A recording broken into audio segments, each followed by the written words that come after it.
fact, and the battles which take place on the subtler levels of the astral and mental planes must be realized in the brain consciousness. It is there that the application is made. As these realizations and inner activities become practical parts of the disciple's life and their consequences become clear to his perception in waking consciousness, they form in time part of his quality equipment.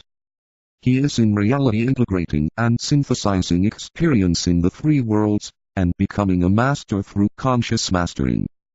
He grasps the fact that all that appears, and all that happens is due to the circulation and constant mutation of force. He discovers then how these forces interplay in his own experiences and nature, and grasps then the fundamental fact that only those forces which he himself can use and master in his own life, as an individual, can be employed by him in group activity, and be used in the dispelling of the world glamour. It might be expressed in illustration thus: 1. Through alignment and subsequent contact, the intuition is evoked, awakened and used. This is the great dispelling agency, and pours down from the plane of the intuition, the plane of buddhi, through the soul and the brain to the heart of the disciple. 2. Through alignment and subsequent contact, the energy of the soul is evoked, awakened and used. This is the great dissipating agency, and pours down from soul levels, the higher levels of the mental plane, through the mind to the brain of the disciple, carrying illumination to the astral plane. 3. These two types of spiritual energy work differently upon the forces of the personality, and their purpose and activity have to be realized in the brain consciousness of the disciple as he works upon the physical plane. 4. Then and only then can the light of the intuition, and the light of the soul return to the astral plane through the conscious effort, and the dynamic intelligent will of the serving disciple. Ponder on these points, for they outline your way and your service. I have organized somewhat our ideas and outlined the plan under which we would approach this theme. I gave you certain basic concepts, and a skeleton outline of the subject as a whole. See the table of contents. Today we will begin with our real discussion. As you know, it is not my intention to write a long and ponderous thesis on this subject. The books which will be compiled from the instructions offered to these groups of disciples will not be heavy treatises as are those on cosmic fire and white magic. They will constitute a series of relatively short volumes, and must therefore be packed with information, and not discursive in style. Above everything else, my brothers, these instructions must be of a definitely practical value and must leave the student with the realization that he understands better the subtle world of thought currents and of forces in which he dwells, and that he knows better the means he must employ and the technique he must follow if he is to clear his path from darkness and confusion and follow on to light and harmony. Our study must be comparative also, and the reader must bear in mind that he will not be able to distinguish the truth or isolate that aspect of the teaching which is for him of paramount importance unless he applies that which is helpful, and ascertains clearly whether he is the victim of illusion or of glamour. In the last analysis, he must know where he stands before he can take his next needed step forward. The disciple is the victim and, let us hope, the dissipator of both glamour and illusion, and hence the complexity of his problem and the subtlety of his difficulties. He must bear in mind also, for his strengthening and cheer, that every bit of glamour dissipated, and every illusion recognized and overcome, clears the way, for those who follow after, and makes easier the path of his fellow disciples. This is par excellence, the great service, and it is to this aspect of it that I call your attention. Hence my attempts in these instructions, to clarify this issue. One of the problems which confronts the aspirant is the problem of duty, recognizing glamour when it arises, and of being aware of the glamours which beset his path and the illusions which build a wall between him and the light. It is much that you have recognized, that glamour and illusion exist. The majority of people are unaware of their presence. Many good people today see this not. They deify their glamours and regard their illusions as their prized and hard-won possessions. The very recognition, in its turn however, carries with it its own problems, so unable is the average disciple to free himself from the glamour-making faculties developed in the past, and so hard does he find it to preserve a due proportion and a proper sense of values in regard to the truths of the mental plane.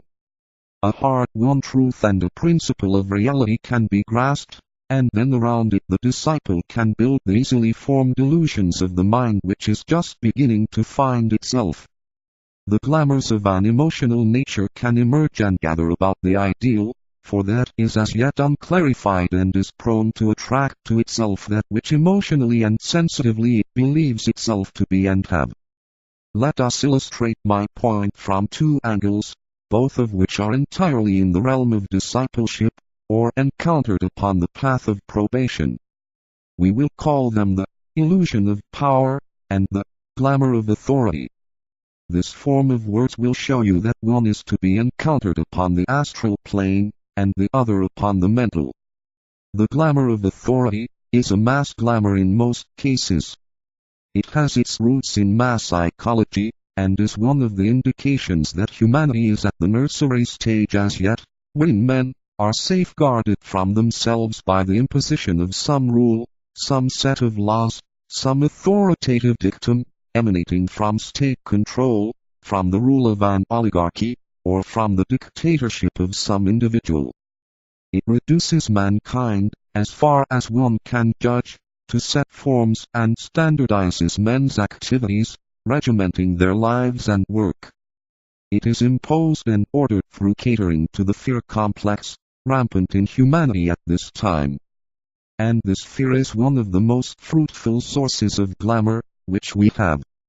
We might perhaps, and with reason, regard it as the seed of all glamour upon our planet. Fear has been the incentive to those conditions which have brought about the glamour of the astral plane, though not the illusions of the mental levels of consciousness.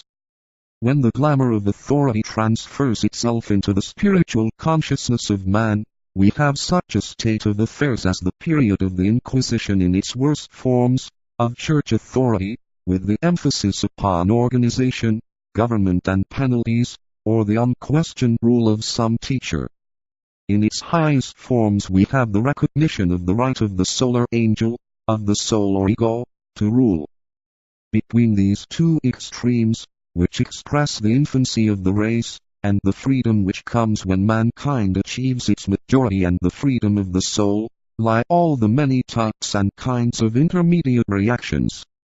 In illustration of our point, and thus emphasizing the glamour aspect as it affects the disciple, and the problem which he faces, what do we find?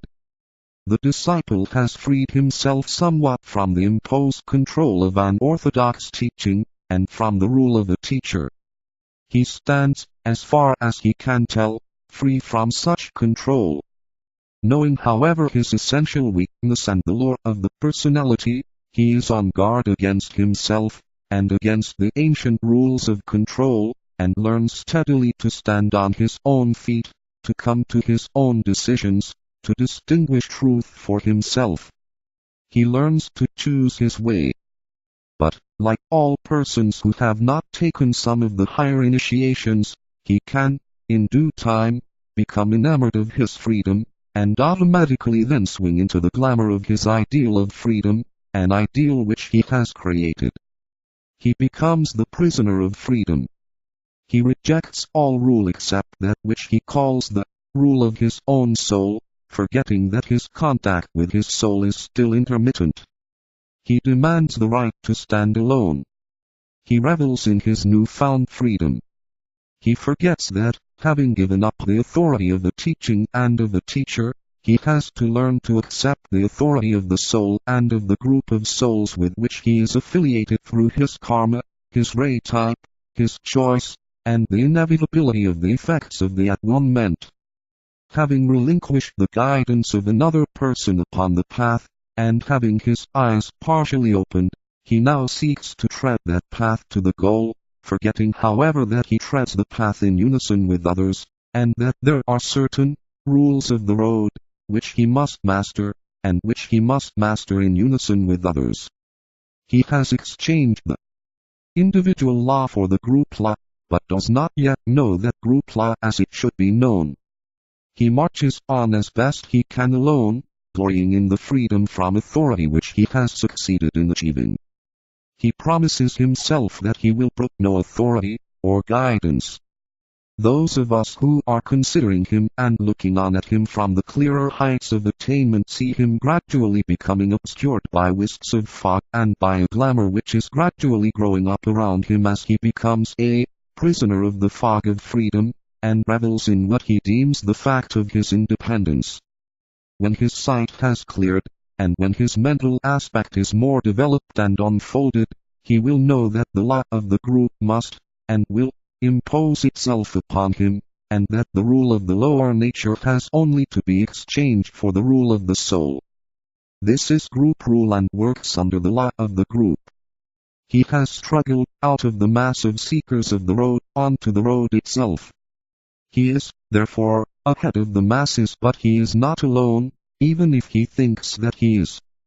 He will discover many others who are traveling the same way with him, and their numbers will steadily increase as he progresses. The rule of interplay, of travel, and of group recognition, and work and service will impose themselves upon him until he finds that he is a member of the new group of world servers, working under the conditions which are the rules governing their activities.